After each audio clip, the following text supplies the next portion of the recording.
tidak paham, aturan juga Tidak paham. belum tentu lihat, tiba-tiba sudah viral 5% untuk 5 juta.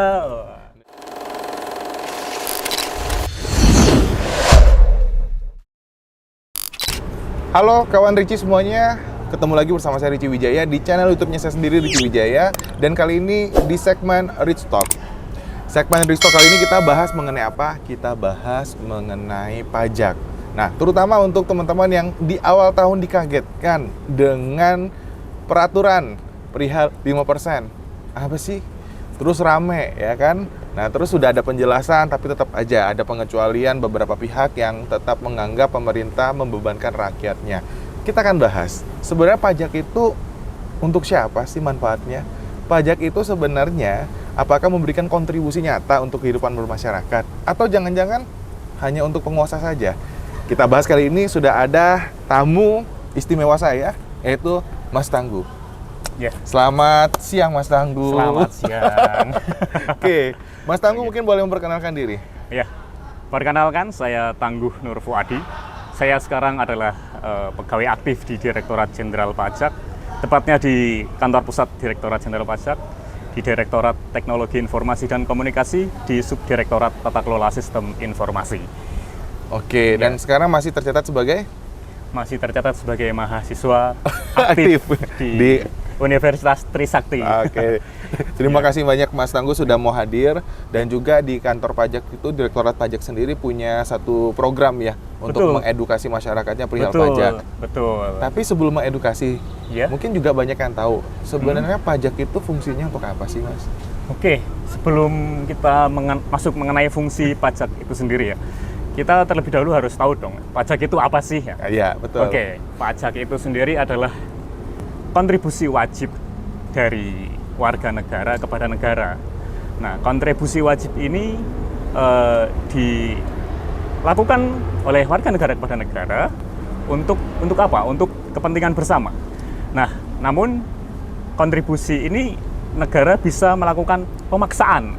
Dalam artian di sini negara mempunyai alat untuk memaksa, yaitu berupa undang-undang agar masyarakat membayar pajak.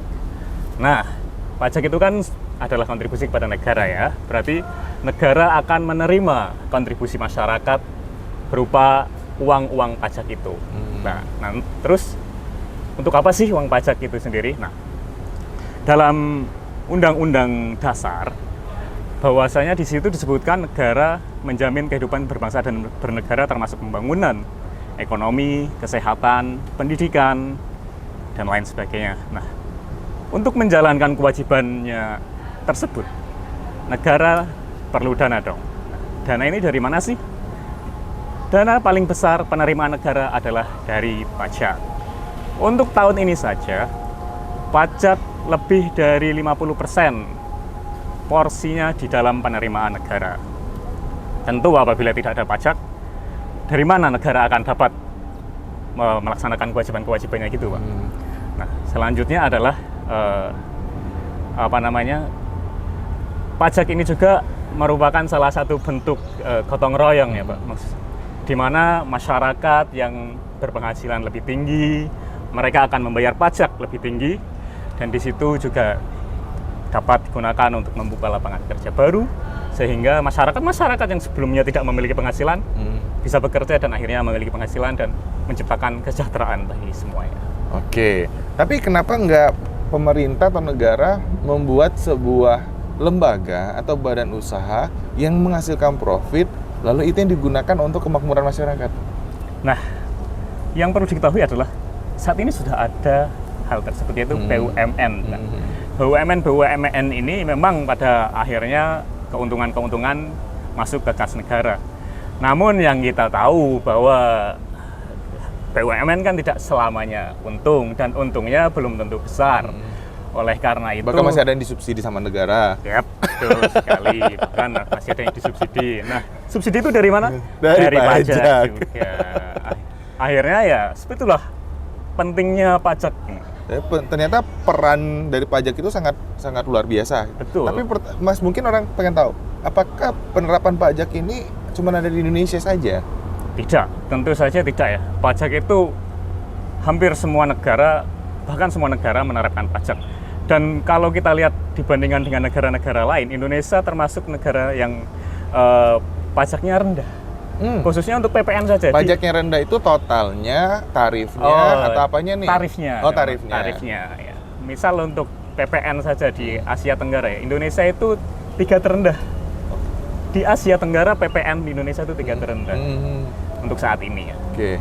Jadi, ya itu, walaupun bersifat memaksa, namun kita tetap juga memperhatikan dong. Betul. Tidak memaras, ibaratnya memeras begitu banyak dari masyarakat. Emang tarif pajak tertinggi itu di negara mana dan berapa persen, Mas? Tahu nggak? Nah, kalau negara tertinggi itu sekitar rata-rata di Eropa itu bisa 40%-an bahkan. 40%. Iya. Tapi yang saya tahu ya, ini saya tahu nih. Betul. Yang saya tahu kalau misalnya pun di Eropa, ketika bicara mengenai tarif pajak yang tinggi, namun fasilitas publiknya, kesehatan, jaminan hari tuanya, Betul. itu pun bagus gitu. Nah, itu yang perlu kita sadari dan perlu kita tingkatkan bersama, khususnya bagi pemerintah itu sendiri ya, di mana masyarakat sudah dengan susah mencari uang, kemudian menstorkan kepada negara. Seharusnya memang idealnya seperti itu. Namun demikian tentu dong saat ini Indonesia terus berbenah, termasuk di Direktorat Jenderal Pajak sendiri terus berbenah untuk baratnya tidak mengurangi KKN dan sebagainya. Nah, itu yang perlu dipahami masyarakat bahwasanya ketika mereka bayar pajak, tidak semuanya loh baratnya uangnya, baratnya mohon maaf sekarang korupsi dan sebagainya itu tidak. Memang semuanya uangnya digunakan untuk kepentingan negara, untuk pembangunan. Oke. Nah, kita mungkin break dulu kali ya. Karena lagi azan, teman-teman. Nanti kita akan lanjut lagi setelah berikut ini. Bye-bye. Oke, kita balik lagi, teman-teman. Nah, Mas, kalau sekarang kan mungkin targetnya apa? Ada kebijakan mengubah KTP juga memiliki fungsi sama seperti NPWP. Betul. Benar ya? Betul. Sebenarnya apa sih yang diincar atau targetnya apa sih melakukan hal perubahan tersebut? Oh, yang mungkin yang dimaksud adalah NIK berubah menjadi NPWP. Iya. Jadi itu adalah merupakan memang amanat Undang-Undang HPP ya untuk satu data Indonesia.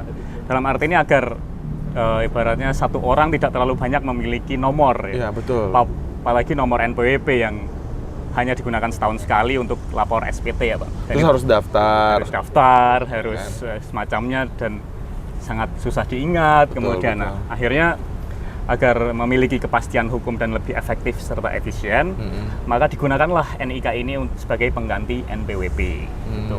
Dan ini untuk saat ini tahun 2023 masih berlaku terbatas. Dalam artian wajib pajak masih bisa menggunakan NPWP maupun NIK. Namun untuk tahun depan, tahun 2024 di 1 Januari, semua wajib menggunakan NIK. Berarti saya kalau menggunakan NIK sudah bisa? Bisa. Oh, bisa? Nggak perlu masukin NPWP? Betul. Oh. Nanti tinggal Bapak silakan login ke pajak.go.id, nanti divalidasi dulu NIK-nya. Karena di sistem kami sudah langsung terintegrasi dengan sistem Disdukcapil, Dinas Kependudukan. Kemudian nanti kalau sudah valid, bisa langsung menggunakan NIK. Nah, balik karena target pasar kita, ada audiens dari YouTube channel ini adalah anak muda. Sekiranya seberapa penting dan kenapa sih anak muda sekarang tuh harus paham pajak dan mau melaporkan pajak? Karena kalau bayar belum tentu. Tapi minimal lapor dulu nih. Minimal lapor. Ya kan? Atau minimal dari segala bentuk aktivitas apapun, baik main saham, ya, atau transaksi jadi distributor dan sebagainya, apapun penghasilannya harus dilaporkan. Betul. Oke, nah jadi di sini sebenarnya kenapa anak muda harus bayar pajak? Jawaban pertama adalah tidak harus. Kenapa tidak harus? Karena pajak ini kan sendiri memiliki asas kepastian hukum ya dalam hal ini. Yang wajib untuk melaksanakan kewajiban perpajakannya adalah orang-orang yang sudah memenuhi syarat subjektif dan objektif. Jadi apa itu syarat subjektif? Yaitu syarat yang ibaratnya sudah dewasa atau sudah memiliki KTP, itu syarat subjektif. Kemudian syarat objektif adalah ketika orang tersebut sudah memiliki penghasilan. Kemudian setelah memiliki penghasilan, pertanyaan selanjutnya adalah apakah penghasilan tersebut melebihi PTKP atau tidak? Kalau sudah melebihi PTKP, maka harus bayar pajak. pajak. Nah, ini yang kemarin rame. Betul. Kan? Mereka aja paham PTKP juga tidak gitu. Betul, PTKP tidak paham, aturan juga Tidak paham. belum tentu lihat. Tiba-tiba sudah viral 5% untuk 5 juta. Wah, Indonesia kalau nggak viral tuh bukan Indonesia. betul. Tapi nggak apa-apa. Itu cara yang paling efektif untuk menyampaikan informasi ke seluruh pelosok negeri. Betul. Ya kan, Iya. kalau nggak viral, orang nggak akan tahu informasi mengenai 5% ini. Iya, iya. Jadi, itu juga harus terima kasih sama yang buat viral. Jadi, minimal sudah ada satu channel yang membuat informasi itu tersampaikan dengan baik. Walaupun awalnya tidak baik. Betul. Iya.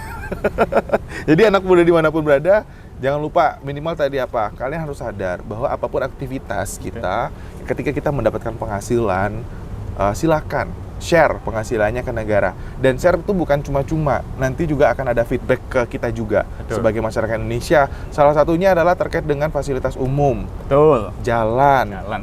dan lain sebagainya. Pendidikan itu Pendidikan. yang- Nah, pendidikan itu kan untuk universitas negeri itu disupport dari Betul. negara. Negara. Ya kan? Dan itu juga pasti untuk meningkatkan kualitas atau kompetensi dari sumber daya manusia itu sendiri. Kita akan bahas nanti mengenai siapa saja, apa saja yang harusnya dikenakan pajak. Tapi nanti di part berikutnya. Oke, kalau gitu jangan lupa nih teman-teman semuanya subscribe, like, dan share konten ini kalau menurut kalian konten ini sangat bermanfaat. See you, bye-bye.